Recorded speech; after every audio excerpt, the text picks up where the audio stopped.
You ask Tiger to solve. This deals with linear equations with one unknown. The final result is c equals 7/11. Let's solve it step by step. Swap sides.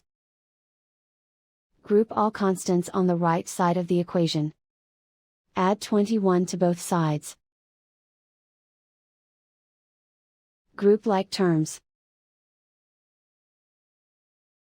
Simplify the arithmetic.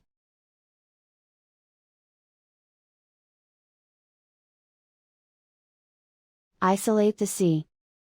Divide both sides by 11. Simplify the fraction.